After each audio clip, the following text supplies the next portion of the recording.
ஹரி ஓம். தொடர்ந்து மூன்றாம் பத்து, ஐந்தாம் திருமொழி, ஐந்தாவது பாசுரம். கோவர்தனமலை கிரியை குடைகொள் வண்ணம். வானத்தில் உள்ளீர் வழியீர் உள்ளீரேல் அறையோ வந்து வாங்குமின் என்பவன் போல் ஏனத்து உரு ஆகிய ஈசன் எந்தை இடவன் என வாங்கி எடுத்த மலை காணக்களி யானை தம் கொம்பு இழந்து கதுவாய் மதம் சோர தன் கை எடுத்து பூணல் பிறை வேண்டி அண்ணாந்து நிற்கும் கோவர்தனம் என்னும் கொற்றக்குடையே. வானத்தில் உள்ளவர்களும் மேலே உள்ளவர்களே, மேல் உலகத்தில் உள்ளவர்களே, நீங்கள் பலமுள்ளவர்களாய் இருப்பீர்களே, ஆனால் வலியீர் உள்ளீரேல் இருப்பீர்களான அறையோ அறை அறைகிறது தான். இங்கு வந்து வாங்கி பிடியுங்கள் பார்க்கலாம். இந்த கோவர்தன மலையை வந்து பிடித்து பாருங்கள். வாங்குமின் என்பவன் போல் இந்த மலையை வந்து பிடித்து பாருங்கள் என்று முறையிடுகிறார். ஏனத்து உருவாகிய ஈசன் எந்தை இடவன் என வாங்கி எடுத்த மலை. வராக அவரர் பன்றி வடிவம் கொண்ட தலைவனும் எங்களுக்கு தந்தையுமான கண்ணபிரான் இம்மலையை ஒரு மண் கட்டி போலே லேசாக தூக்கி பிடித்தது எவ்வாறு இருந்தது. ஏனத்து உருவாகிய ஈசன் எந்தை இடவன் என வாங்கி லேசாக தூக்கி பிடித்தவாது எடுத்த மலை. காண களியானை தம் கொம்பு இழந்து. அம்மலையில் வானும் யானை கரையோடு மோதி விளையாடும் போது தன் தந்தத்தை இழந்து விட்டு தந்தம் உடைந்து விடுகிறது.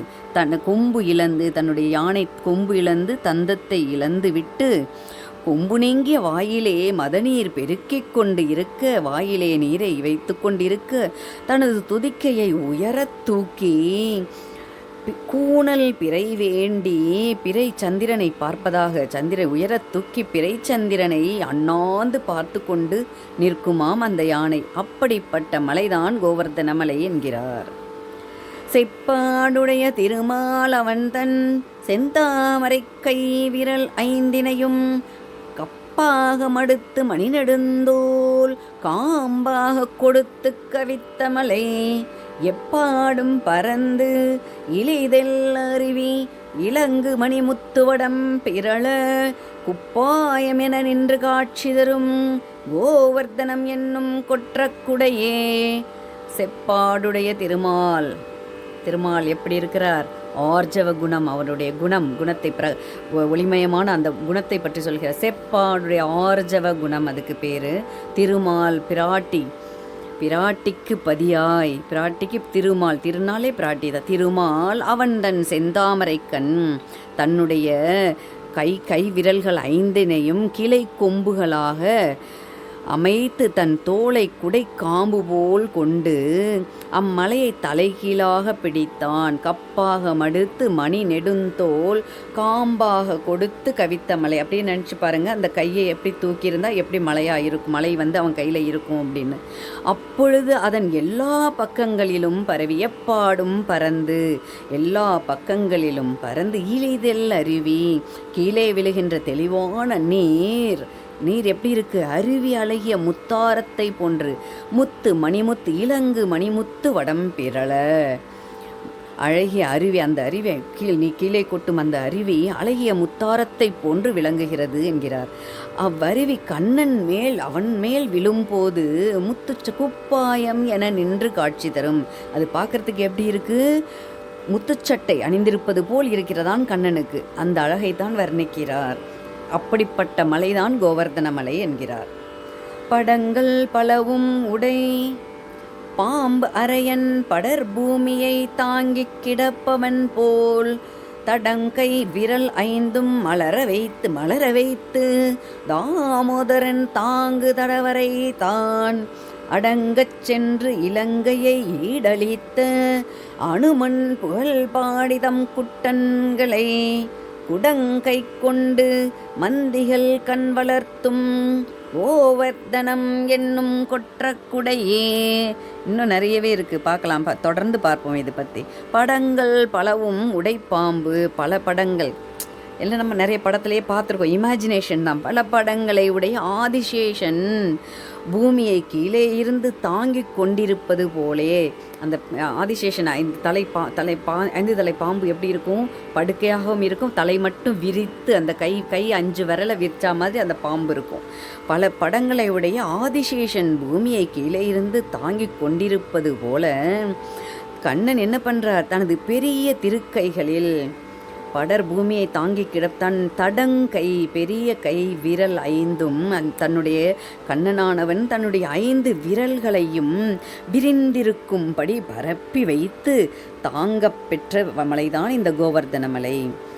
அது மட்டும் இல்லாமல் அடங்கச் சென்று இலங்கையை ஈடளித்த, இலங்கை முழுவதும் சென்று அந்நகரின் பெருமையை குலைத்த அனுமன் புகழ் பாடி, அனுமனுடைய புகழை தாலாட்டு பாடலாக பாடி, பெண் குரங்குகள் என்ன பண்ண, குட்டன்கள் தம் குட்டன்களை குடக்கை கொண்டு, பெண் குரங்குகள் தனது குட்டிகளை உள்ளங்கையிலே, குடங்கை மீன்ஸ் உள்ளங்கையிலே ஏந்தி கொண்டு தூங்கச் செய்யும், கண் வளர்த்தும், சின்ன சின்ன அர்த்தத்தை பாருங்க, கண் வளர்த்தும் தூங்கச் செய்யும் அப்படிப்பட்ட மலைதான் கோவர்த்தன மலை என்கிறார். நிறைய கற்றுக்கலாம் அந்த மாதிரி.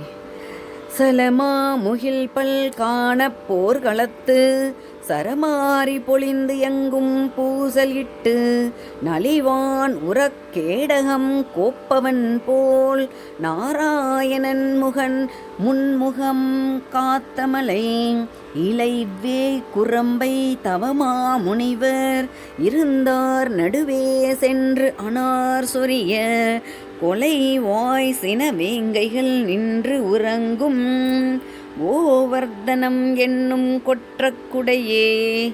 ஆழ்வாருக்கு எப்படிலாம் தோணியிருக்கு பாருங்க. நம்ம பக்கத்தில் புலி வந்தாலே பயப்படுவோம், பற்றி சொல்கிறேன், அது பின்னாடி வரும்.